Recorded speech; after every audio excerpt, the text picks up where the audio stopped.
bonjour à toutes et à tous. Nous voici donc sur Effervescence pour la 3e émission Jeunesse Solidaire. Alors à ma gauche, on va commencer par les dames. Marion Primard, donc du SNL. Bonjour. À ma droite, Éric Marciot de l'ASB Joëlette. Bonjour. En régie, nous avons Victor. Oui, bonjour à tous. Ainsi que Mickaël. Et Hugo, un peu derrière. Salut. Figure au canapé, c'est présent. Il est un peu plus loin. Bon, alors, contrairement aux conventions, et aussi à ma morale, disons, puisque nous avons déjà présenté le SNL lors de la première émission, on va commencer par l'ASCB Joëlette. Donc on va parler un peu de ses activités, puisque justement, à ma gauche et à ma droite, on a des partenaires fidèles de Jeunesse Solidaire sur ces actions de solidarité. Donc, à quelle année remonte la création de l'association ? Alors, pour être précis, l'association, plus exactement l'activité Joëlette, a 10 ans cette année. Elle s'est greffée sur une activité d'un club de randonnée classique. Donc l'association sportive et culturelle de Bourret-sur-Juine possède plusieurs sections, dont une section randonnée pédestre. C'est au sein de cette section randonnée pédestre que la présidente, qui est toujours en exercice, Marie-Rose Morin, a décidé de créer cette activité Joëlette en 2004. Depuis, nous sommes à un peu plus de 150 sorties avec nos engins. D'accord, et du coup, quels moyens en fait vous ont permis et où vous avez trouvé ces moyens financiers justement pour l'achat des Joëlettes ? Alors, nous sommes aujourd'hui propriétaires entre guillemets de 4 engins, 4 Joëlettes. 2 ont été financés par le Conseil Général, avec on peut le souligner à l'époque, un bon coup de pouce de Claire-Lise Campion. Et 2 autres ont été financés par des grandes sociétés à l'occasion de journées portes ouvertes. Si j'ai le droit de les nommer. Bien sûr. Donc la première, c'est L'Oréal, à l'occasion d'une journée porte ouverte sur un site industriel de ce groupe à Bobigny. On a eu l'heureuse surprise d'avoir un joli chèque pour se payer une Joëlette. Une Joëlette, à l'époque, c'est de l'ordre de 2500 €.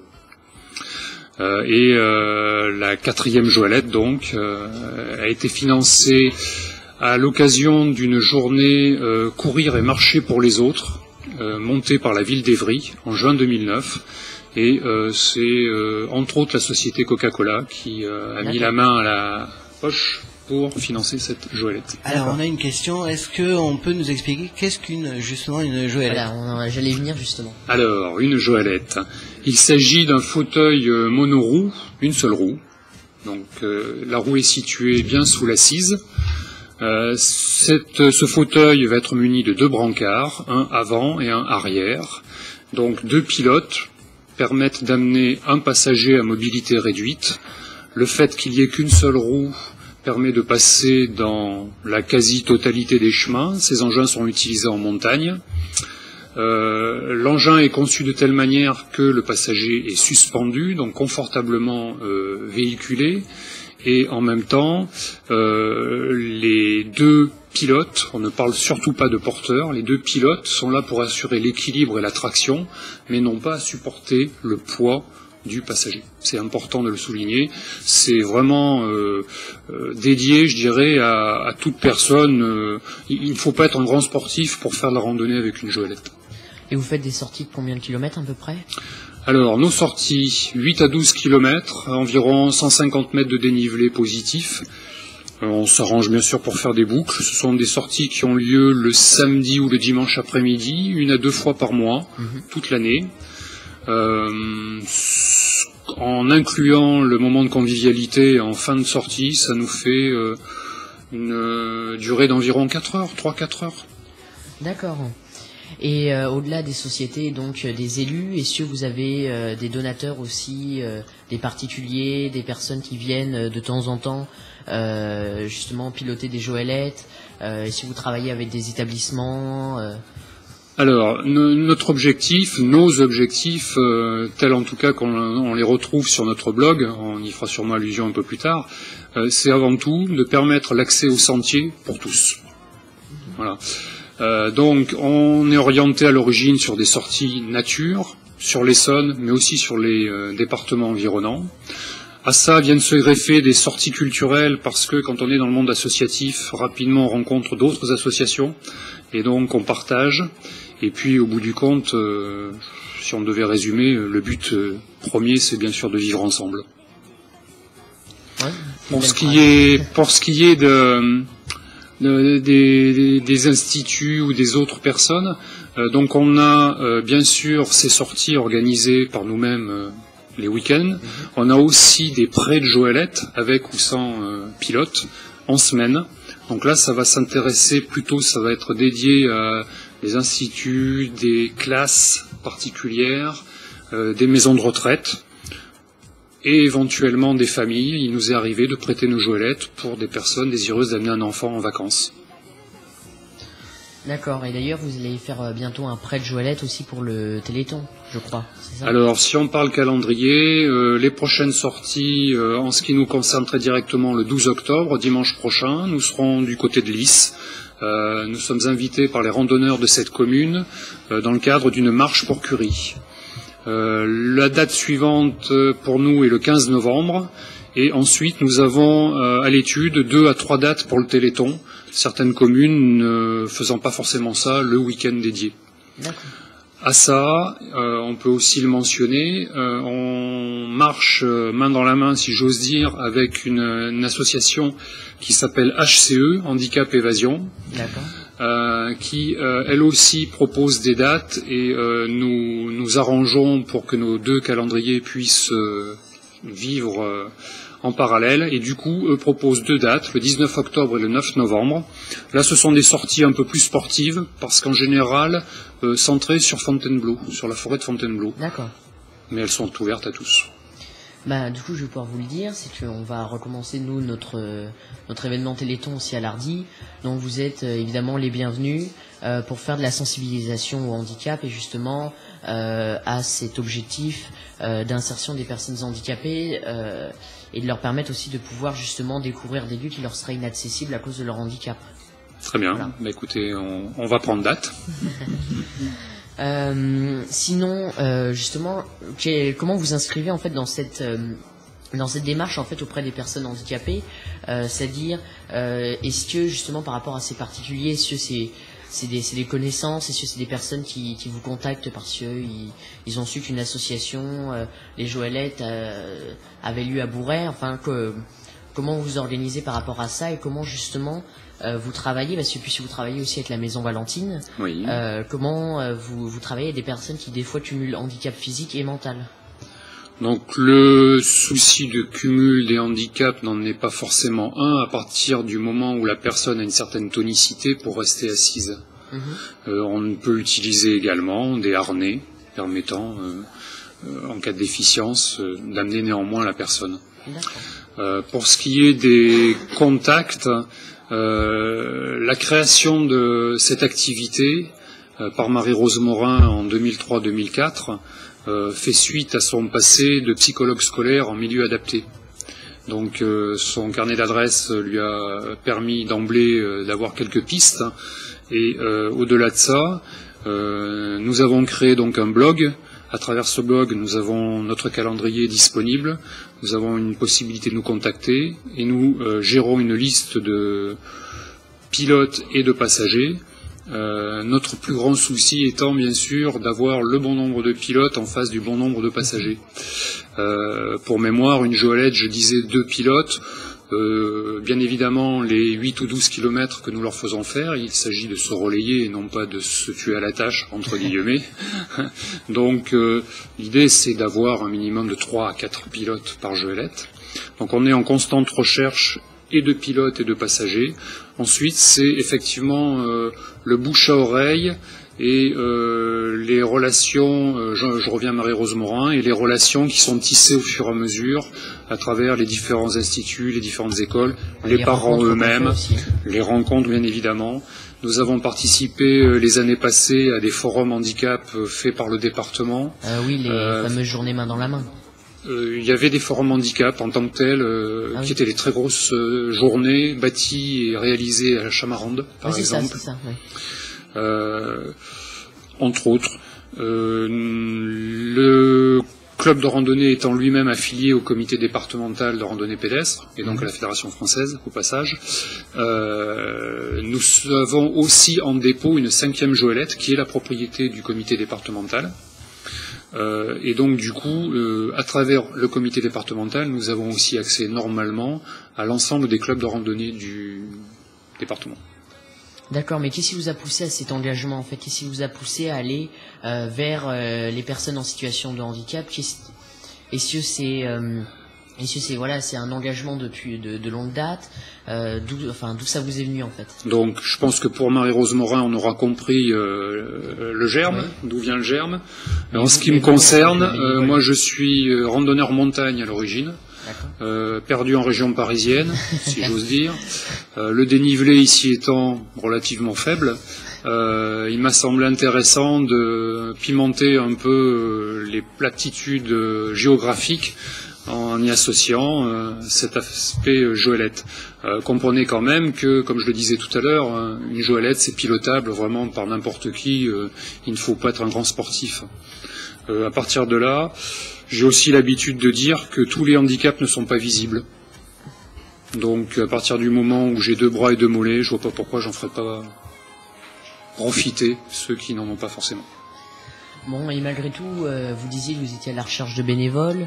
Si vous avez... si on sait voilà, que les associations ont aujourd'hui du mal à recruter, hein, je sais de quoi je parle. C'est exactement ça. Donc on a, je dirais, un cœur de volontaires d'une dizaine ou douzaine de personnes qu'on peut aller recruter des fois dans les départements d'à côté d'ailleurs, mais peu importe, ce sont nos fidèles. Et après, tout au long de l'année, on voit pas mal de gens venir, repartir, mais voilà, on est bras ouverts, venez nous rencontrer, nous n'attendons que vous pour soit venir découvrir les chemins si vous êtes passager, soit nous aider à faire profiter un maximum de passagers de ces fameux chemins. Bon, et du coup, vous vous inscrivez aussi donc dans d'autres projets de différentes associations, puisque le 6 avril, c'est ça? 13 avril? Mois d'avril 2013. 6 avril, vous avez participé à une action SNL justement. Oui. Donc, je me tourne. Effectivement, oui, effectivement. SNL, le groupe local de Bourret-sur-Juine, nous avait proposé de participer aux routes du logement. Et là, je vais repasser la parole. Le principe à l'époque des routes du logement était de sillonner les routes de l'Essonne pour faire entendre parler de la situation du logement en Essonne, de la difficulté pour un certain nombre de personnes à trouver un logement. Et comme c'est le combat que l'association donc Solidarité Nouvelle pour le logement mène chaque jour, donc c'est vrai qu'on avait fait ça en partenariat avec un certain nombre d'associations, dont la vôtre. Voilà. C'est toujours intéressant de réunir un peu le tissu associatif justement pour... Alors si on développait un tout petit peu plus... à travers donc les différentes rencontres qu'on a pu faire, on est sorti il y a quelque temps avec par exemple une association qui s'occupe de détenus en fin de peine, pardon. Voilà, donc un jour on avait dans nos brancards 2 détenus.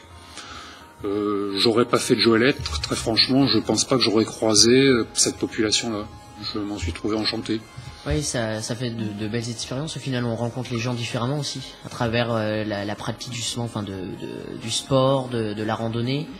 C'est une leçon de vie, je pense, dans tous les sens du terme. Et du coup, comment vous voyez justement cet engagement bénévole? Comment vous inciteriez les autres à s'engager à leur tour? Eh ben, je leur dirais pour les dames de poser leurs plumeaux, pour les messieurs de poser leurs râteaux et de venir nous aider à semer la petite graine qui fait que depuis 10 ans maintenant, on arrive à maintenir cette activité, mais on aimerait bien la voir croître un peu plus et s'aimer un peu plus. C'est aussi un des buts. On a convaincu, je dirais, 2 ou 3 clubs de randonnée dans l'Essonne qui se sont dotés de joëlettes.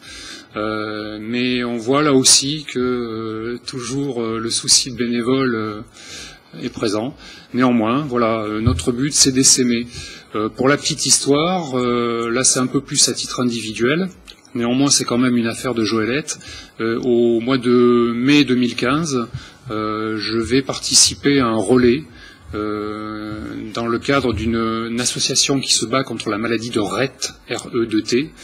C'est un relais qui va partir de Marseille, qui va passer par Bayonne et qui va finir à Angers. Donc on va faire environ 2000 km en 10 jours avec des coureurs, des gens qui vont se relayer à vélo et on aura des joëlettes pour montrer ces joëlettes, pour montrer l'utilisation qu'on en a. Donc, que vous soyez sur place à ce moment-là, que vous soyez en Essonne, d'ici là, si vous avez envie de nous rejoindre, n'hésitez surtout pas. Et avant de sauter peut-être ce grand pas-là, venez faire un tout petit pas avec nous, un samedi ou un dimanche après-midi. Vous ne regretterez pas votre temps. Bon, je vous remercie en tout cas pour votre témoignage. Donc après, on va écouter justement Marion pour le SNL. Je vous en prie, merci et à vous. Et après, on va juste un tout petit peu discuter, voilà, justement de l'engagement bénévole. Très bien. Voilà, je vous remercie. Donc Victor, tu nous as préparé quoi pour la musique? Ah bah c'est une surprise, cette musique. Voilà, une surprise. Ok.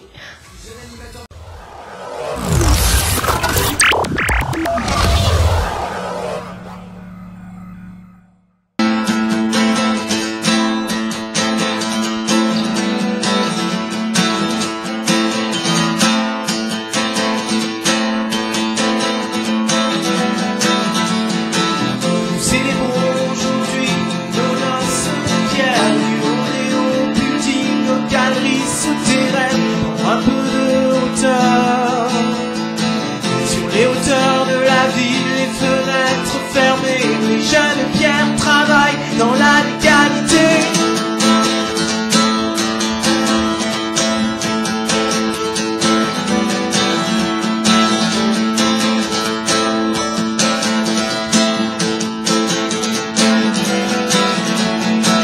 Les jeunes pierres s'empilent, verticales et figées, verticales et figées, d'un amour oublié, les yeux vers l'intérieur, les yeux vers l'intérieur. La mer n'est plus salée, plus aucun souvenir d'horizontalité, juste en dessous des tours dans le chemin. Regarde la nuit partout, plus rien ne nous retient. Regarde autour de moi, tu verras qu'il n'y a que toi. Adam et Ève sont morts de froid.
Nous voici de retour sur Effervescent, de nouveau pour la 3e émission Jeunesse Solidaire.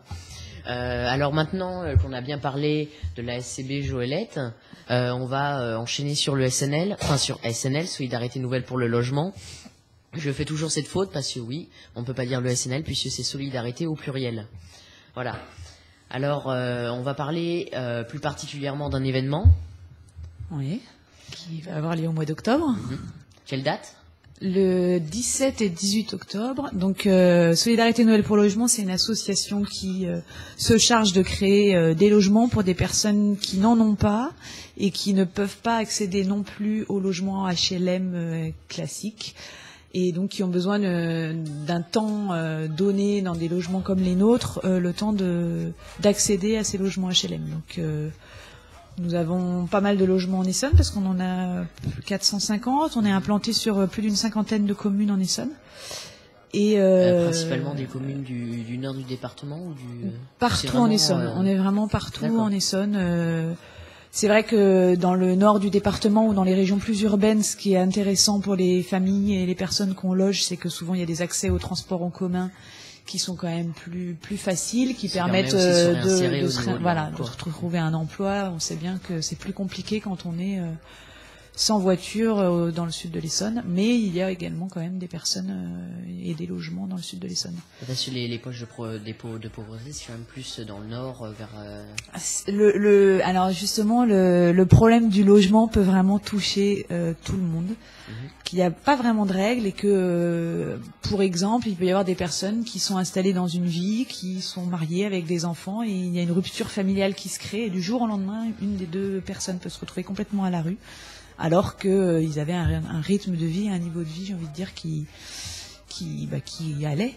Donc il faut pas croire que ça n'arrive qu'aux autres parce que ça arrive vraiment à tout le monde et que aujourd'hui, pour accéder à un logement, surtout en Île-de-France et donc en Essonne, les critères deviennent de plus en plus élevés, que maintenant dans les logements HLM, il y a différents niveaux et que ceux qui ont accès au logement HLM, la plupart du temps, ce sont des personnes qui déjà ont une stabilité financière réelle et qu'il reste des personnes qui n'ont pas cette stabilité-là et qui ont aussi d'autres difficultés. C'est du logement très social. Oui, nous on fait partie des logements les plus accessibles au niveau loyer et charges comprises. Voilà. D'accord. Et d'ailleurs, il va y avoir des nouveaux logements à l'Hardy bientôt. Oui, il y a plusieurs communes en Essonne où il y a des nouveaux logements et on a plusieurs. Là, on a plus d'une centaine de logements en cours de création à travers toute l'Essonne. Alors, en cours de création, ça ne veut pas dire qu'ils vont arriver dans 3 mois. C'est qu'il y en a qui vont commencer à être construits. On fait quand même quasiment que de la réhabilitation. L'Hardy est une exception où il va y avoir une construction. Mais sinon, c'est de la réhabilitation souvent de maisons anciennes où il y a possibilité de faire 2, 3, 4, 5, 6, 8 logements, mais pas des grosses bâtisses pour permettre aux gens, de vivre avec tout le monde, en centre-ville, avec des transports accessibles et avec l'objectif d'avoir vraiment l'objectif d'avoir puissent aussi retourner. Oui, on parle de mixité sociale, on parle du fait de pas créer des ghettos, il y a toutes sortes de choses. C'est hyper important parce que même pour la réinsertion des personnes, se retrouver dans des milieux où peuvent justement monter un sentiment de précarité important, etc. C'est aussi complexe et en même temps, ça permet à vous de voir dans les vies qui sont un peu privilégiées comme l'Hardy, c'est de voir aussi qu'il y a aussi des personnes pauvres partout, que ça peut arriver à tout le monde et que il faut s'engager dans cette optique-là de réduction de la pauvreté et de soutien à ces personnes. C'est vrai que notre association, là, SNL, elle est quand même partie à la base de personnes citoyennes lambda, j'ai envie de dire, qui se sont dit il faut qu'on fasse quelque chose. Donc c'était il y a 25 ans. Il faut qu'on fasse quelque chose pour changer ce problème du logement. En se disant on va essayer de créer une association, on va essayer de trouver des sous à droite à gauche et réhabiliter des baraques qui sont là mais qui ne sont pas exploitées. Et sauf qu'à l'époque, en se disant ça va bien se régler, sauf qu'on se rend compte que c'est de pire en pire. Donc il faut continuer. Et c'est pour ça qu'en Essonne, on continue à réhabiliter des logements et à permettre à des personnes. C'est quand même la majorité de nos logements sont des logements qu'on appelle des logements à durée temporaire ou des logements passerelles, des logements qui permettent à des gens de se poser, de poser leurs valises, de prendre le temps de faire le point peut-être sur leur vie. Enfin, chaque histoire est différente, donc je peux pas ici faire de règles. Et après, de tranquillement remettre en place un projet, enfin même pas un projet, une possibilité d'accès à un logement dans lequel ils pourront rester le temps qu'il faut, quoi. Dans l'idée de base, même, c'était que l'association disparaisse quand comme toute association de ce type, j'ai envie de dire. Mais en même temps, et à l'inverse, on voit c'est qu'il y a de plus en plus besoin de Restos du Cœur, de plus en plus besoin de SNL, de toutes les associations, justement pour être vraiment auprès des personnes dessus, parce que ce qui est quand même, ce que je trouve assez aberrant, c'est qu'à la fois on a une augmentation quand même vraiment exponentielle de la pauvreté. Puisqu'on considère aujourd'hui c'est que près entre 15 et 20% de la population française est considérée comme pauvre, sous le seuil de pauvreté, et à l'inverse on a un sentiment, un sentiment justement de rejet de la pauvreté qui monte, où il faut justement stopper les aides aux plus pauvres, où il faut même l'État-providence est remis en cause, entre guillemets. Oui, tout à fait. C'est un grand paradoxe, c'est-à-dire de plus en plus de Français sont menacés par la pauvreté, au-delà même de ce qui pouvait arriver comme un accident de la vie, la maladie, etc. Mais maintenant, le chômage de masse. Et à l'inverse, on voit qu'il y a un sentiment anti-pauvre qui monte. C'est affligeant. Oui. Et d'ailleurs, je peux aussi faire le lien avec ce qui se passe au mois d'octobre, donc dans cette action dans laquelle on va se mobiliser. Donc, parce que le 17 octobre chaque année, c'est la journée mondiale du refus de la misère. Donc, c'est vraiment quelque chose qui se passe dans plusieurs pays du monde, qui est une journée comme il en existe beaucoup pour dire quels sont les acteurs dans la société qui font certaines choses, quelles sont les personnes surtout qui ont besoin de solidarité. Et c'est vrai que la campagne cette année, elle est principalement axée contre les préjugés qu'on a sur les personnes pauvres, les personnes qui ont des difficultés quelles qu'elles soient, le regard qu'on porte sur l'autre. Et c'est vrai qu'il y a un travail à faire qui est énorme parce que ça va pas en s'améliorant à ce niveau-là. Mais d'ailleurs, il y a un livre qui est paru et qui a remporté comme un succès assez important. Le titre, c'est Pour en finir avec les idées fausses sur les pauvres et la pauvreté, je crois, où il y avait justement la Ligue des droits de l'homme et une trentaine, je crois, d'associations qui ont participé.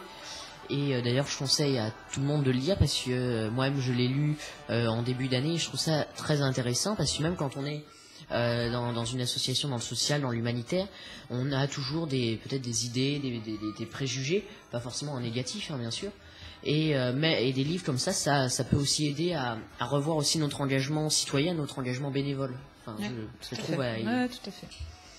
Et donc, on va revenir quand même à l'événement principal, les 17 et 18. Voilà, donc ce que je disais, c'est en lien avec la journée du refus de la misère.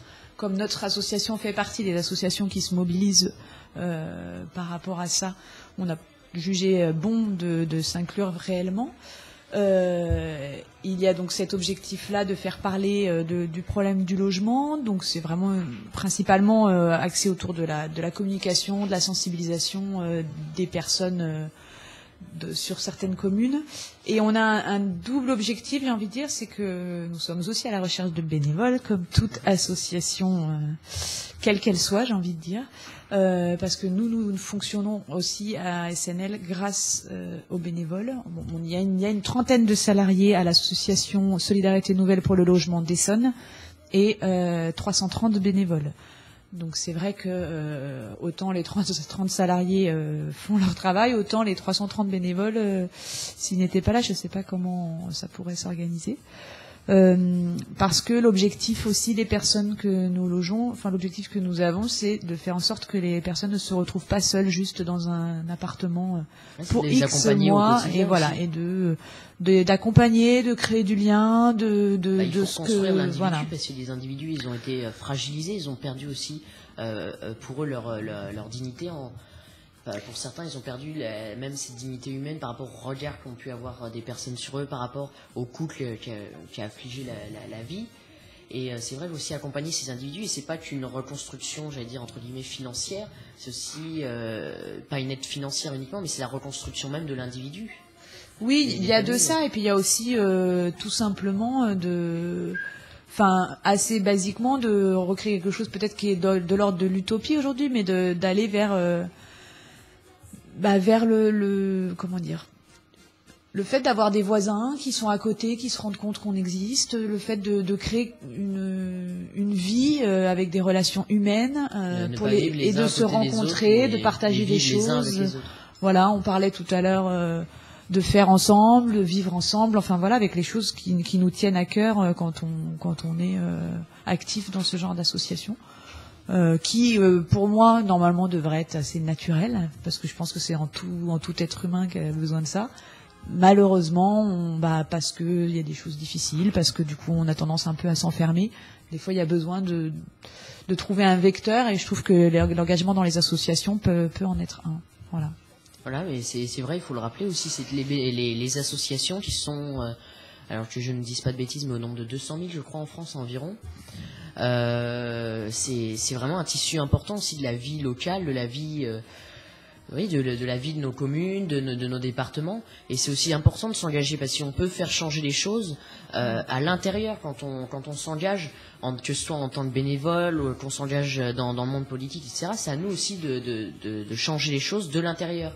C'est pas en regardant, en étant spectateur et en regardant entre guillemets le train passé, les événements passés, les souffrances, etc., que on changera quelque chose. Il faut s'engager, être sur le terrain auprès de ceux qui souffrent, être sur le terrain pour la réinsertion des personnes en situation de handicap, être sur le terrain pour la réinsertion des personnes précaires, et oui, faire ce travail de bénévole, ce travail d'engagement qui est important aussi. Donc, alors pardon, je suis partie un peu dans une longue tirade. Donc on va revenir. On va revenir à notre événement. À notre événement du 17 et 18 octobre. Donc pour faire, on avait envie d'inviter des gens à nous rencontrer à travers plusieurs événements. On investit 3 cinémas de l'Essonne. Notre action a surtout lieu sur la 3e circonscription de l'Essonne, autour de Arpajon, Brétigny, Dourdan, Saint-Chéron, Étréchy, etc. Avec l'objectif donc sur certaines de ces communes de trouver des personnes qui ont envie de s'engager en tant que bénévoles dans notre association, où les missions sont très différentes, où on peut donner 1 heure de son temps par semaine, comme on peut en donner 5 et comme on peut en donner 1 heure par mois. Enfin voilà, il y a toujours une petite possibilité de s'investir chez nous auprès des familles qu'on loge, pour d'autres choses, pour faire de la communication, du bricolage, du jardinage. Enfin, il y a énormément de choses possibles. Donc vous êtes les bienvenus pour venir nous rencontrer. Et pour ça, on vous convie dans 3 cinémas, soit Arpajon, soit Brétigny, soit Dourdan. Tout ça, c'est le 17 octobre au soir, pour venir voir 3 très beaux films différents. Donc vous trouverez les informations sur notre site SNL Union. Le nouveau site internet. Le nouveau site internet, qui est réactualisé, donc faut en profiter pour aller le voir, parce qu'il est, il y a plein de choses à y découvrir. Les 3 films, à Brétigny, ce sera un film qui s'appelle Au bord du monde. À Dourdan, ce sera un film Se battre, et c'est Louise Wimmer à Arpajon. Donc tout ça entre soit 19h45, 20h15 ou 20h30. Vous regarderez sur le site si ça vous intéresse.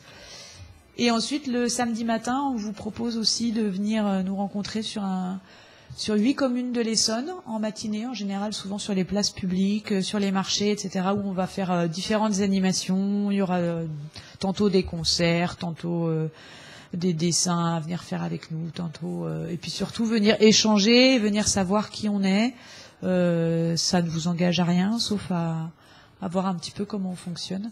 Donc vous êtes les bienvenus. Donc c'est les communes de Arpajon, Saint-Germain-les-Arpajons, Brétigny pour le cinéma, Dourdan, Sainte-Geneviève-des-Bois, Lardy, j'en oublie, Bruyères-le-Châtel, Breuillet, et Marolles en Urpois. Donc voilà pour cet événement-là.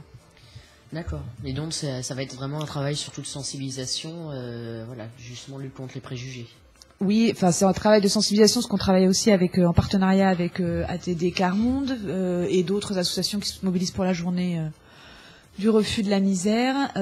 Donc c'est évidemment lié à leur campagne contre les préjugés sur cette sur ce qu'on disait tout à l'heure, et pour aussi dire que nous, notre versant, c'est plus le fait que c'est en ayant aussi un logement que ça peut permettre à des gens de repartir dans la vie. il faut aussi avoir d'autres choses pour repartir dans la vie, mais le logement est une base quand même assez importante. Voilà, d'ailleurs, pour faire juste un petit détour, nos prochains invités vont être probablement le pôle économie solidaire d'Étampes et des associations aussi dans le domaine de l'handicap avec l'établissement de la Maison Valentine probablement aussi. Alors je vais finir, on va conclure par deux questions. Alors déjà je me tourne vers toi parce que la fois on s'est rencontrés justement pour parler de cet événement entre nos deux associations. Tu m'as dit que donc tu faisais un aller-retour de 15 minutes à l'Hardy, puis après tu repartais 10 minutes pour une réunion de 10 ou 15 minutes à Évry. Et ouais, je suis en train d'essayer de me rappeler de quoi ça correspond. Ouais, je m'en souviens. Et alors justement ça permet d'introduire ma question. Est-ce que le fait de se déplacer, est-ce que c'est la disponibilité qui fait le bénévole? Est-ce que c'est la disponibilité aux autres qui construit l'engagement du bénévole? Alors, la question de la disponibilité, elle est très importante dans le bénévolat, parce que moi je pense qu'il y a beaucoup de gens qui imaginent que quand ils deviennent bénévoles, il faut qu'ils soient très très disponibles, parce que c'est vrai que souvent les quelques bénévoles qu'on peut avoir dans une association, on en profite et on les sollicite beaucoup. Sauf que moi j'ai l'impression, peut-être que je me trompe, mais qu'aujourd'hui ça change, que les gens ont moins de temps, ou en tout cas n'ont pas envie de l'utiliser que pour du bénévolat, et que justement il faut changer un petit peu les règles de disponibilité, et ça n'empêche pas que l'engagement ou la responsabilité que prend le bénévole sur une action soit réelle, mais peut être bien moindre. C'est-à-dire, on peut dire, moi je vais m'engager à faire ça, tout ça le monde peut et ça. s'engager, même si c'est Mais par contre, mes disponibilités, c'est pas tout le temps, c'est pas 24/24. Et nous, dans notre association Solidarité Nouvelle pour le logement, c'est très important que les locataires aussi se rendent compte de ça, que les bénévoles sont là, ils peuvent compter sur eux pour un certain nombre de choses, ils peuvent partager des choses, mais que certaines familles ont vraiment besoin et sollicitent énormément les bénévoles, sauf que les bénévoles, faut qu'ils puissent dire, voilà. Et puis, ils ont aussi des occupations. Et puis, oui, puis la plupart des familles et des personnes qui sont accueillies sont capables de faire des choses aussi sans les bénévoles, que les bénévoles peuvent donner un coup de main ponctuellement, mais qu'après, voilà, c'est des choses qui s'articulent, mais qui sont effectivement pas très simples, surtout dans la tête des bénévoles, je trouve, où alors, on a l'impression que quand on arrive dans une association, il faut qu'on y aille complètement. Du coup, on n'y va pas, parce qu'on a peur de se faire envahir ou de ne pas pouvoir assumer toutes les responsabilités ou tous les événements. Et du coup, on craint justement de se sentir inutile. Et surtout pour moi, le bénévolat, il faut vraiment qu'il reste qu'une chose en tête, c'est que faut que ça reste du plaisir. Sinon, ça n'a aucun intérêt d'être bénévole. On fait ça avec passion, on fait ça pour le plaisir, n'est-ce pas? Je pense qu'on ne peut pas s'engager dans ce genre d'action sans passion, c'est clair. Pour rebondir sur ce qui était dit à l'instant, pour paraphraser certains, je pense aussi qu'il faut apprendre aux gens à pêcher, il ne faut pas leur donner du poisson. Donc il est important, nous, dans notre activité, de faire venir les familles à nous. Les passagers sont assez souvent des enfants. Donc on cherche à faire sortir les familles. On a historiquement un passager qu'on a rencontré, il avait 17 ans même, oui. Il en a donc presque 27 maintenant. On a vu arriver son papa en même temps que lui. Sans dévoiler de grands secrets, ça a transformé, je pense, je suis humble en le disant, mais ça a quand même transformé et notre jeune passager et son papa. Donc il est important que les familles aussi prennent conscience qu'elles peuvent venir nous voir, qu'on peut les accompagner. On est prêt à aller, on le leur dit d'ailleurs très souvent, faire un bout d'essai entre guillemets à domicile. Donc pour ce qui est après de l'engagement, il est vrai que la rareté du bénévole fait que ceux qui restent entre guillemets ont tendance à y passer un peu plus que le doigt. Mais je suis entièrement d'accord avec ce qui a été dit. Je pense peut-être que le souci réside dans la confiance en définitive. On a aussi des a priori vis-à-vis du pauvre, vis-à-vis de la personne à mobilité réduite, mais on a tout un tas d'autres a priori. Et peut-être, si on commençait par faire d'emblée confiance aux gens qu'on rencontre, on pourrait tout simplement permettre à chacun de s'exprimer et d'exprimer sa façon d'être bénévole, sans avoir besoin de recréer des cadres qu'on connaît dans le travail par exemple et qu'on aime fuir quand on fait du bénévolat. Bon. Réfléchir à construire l'action bénévole justement avec les différences, avec la diversité aussi des personnes, des individus, des familles. Typiquement sur Bourret-sur-Juine avec l'équipe SNL, on a vu venir à nous des gens logés dans des logements SNL. Donc voilà, ce sont devenus des pilotes d'un jour. Tant mieux, bravo. Voilà. On leur a donné l'envie de sortir de chez eux. Oui, tout à fait. Tout à fait. Et alors, du coup, je vais retourner la question aux personnes qui sont derrière la régie, parce que si je crois bien que vous étiez vous aussi bénévole, n'est-ce pas? Oui. Regarde, la preuve, là, on est bénévole. Hein. On continue encore à être bénévole. Enfin, bénévole dans une association qui travaille dans le social, justement, aussi. Et c'est alors pour vous, quel est le... Par rapport à la disponibilité, c'est clair que voilà, c'est une réalité. Les associations manquent de bénévoles, donc forcément, c'est vrai qu'on a tendance humainement à solliciter ceux qui sont disponibles. C'est une réalité, mais bon, justement, c'est à tout à chacun de se dire, même si je peux être disponible qu'une heure par semaine, voire parfois moins. Ça peut être quand même tout aussi important pour les associations. Ça permet de relayer les bénévoles qui eux sont là plus souvent. Et c'est vrai que par rapport à quand vous disiez quand on met le doigt, on a tendance à y laisser plus. Ça, c'est vrai. C'est vrai que souvent on rentre dans une association en se disant on va voir. Et puis après, après, on voit plus. Hein. Voilà. Et après, on se retrouve imprégné dedans, pris des fois parce que. C'est des fois on y est plus qu'au travail. Hein. Il y a quand même. C'est aujourd'hui le problème, c'est justement parce qu'il y a ce manque de bénévoles, c'est que les seuls bénévoles qui s'engagent, des fois, on se retrouve à prendre nos week-ends, à prendre. Tout le temps libre. Ouais, tout le temps libre. C'est vrai. Hein. Moi, je veux dire. Il y a quand même un faut maître regarder mot. mon Facebook et.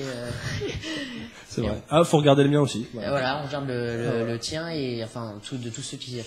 Tous les bénévoles, généralement. Facebook, soit les actualités, etc. On voit toujours les mêmes personnes engagées, etc. C'est vrai. Mais c'est vrai que voilà, c'est ce que je disais souvent quand on était, quand j'étais à la Croix-Rouge, je disais que même une heure c'est beaucoup. Donc parce que pour quelqu'un, il y en a certains qui se disent, ça va, je vais pas me lancer dans du bénévolat. J'ai une heure par-ci par-là. Ben bon, une heure par-ci par-là. Parfois, ça peut faire la différence. Je pense qu'il y a un mot qui a été très bien dit tout à l'heure, il faut le rappeler. Un bénévole, par définition, ça fait quelque chose pour se faire plaisir. Grand Dieu, n'oubliez pas, mesdames, messieurs, on n'a pas peut-être toujours autant de ça l'occasion de se faire plaisir dans la vie courante. Venez vous éclater à faire du bénévolat. Mais de toute façon, moi, c'est ce que je dis toujours. Si ça devient une contrainte, autant arrêter. Oui, c'est vrai. Oui. Tant qu'on s'amuse. Parce qu'après, on fait mal les choses, hein, je pense que c'est la contrainte. C'est vrai. Tant qu'on s'amuse, autant continuer. Hein. Bon, du coup, J'aime bien quand tu dis ça. Quand on s'amuse. Oui, autant continuer. Non, mais voilà, si on s'amuse, on continue. Voilà, je vois pas pourquoi on s'arrêterait. À partir du moment où on y va et on n'a plus envie d'y aller, c'est mauvais signe. Mais c'est le ton que tu avais utilisé pour dire ça. Oui, mais moi j'ai un ton très particulier, tout le monde le sait. Un ton, oui. Alors. En tout cas, merci à nos deux invités. Voilà, vous êtes les bienvenus et n'hésitez pas à nous recontacter si vous avez des événements à partager, si vous avez des choses à dire de nouveau, hein, parce que voilà, j'en suis l'exemple.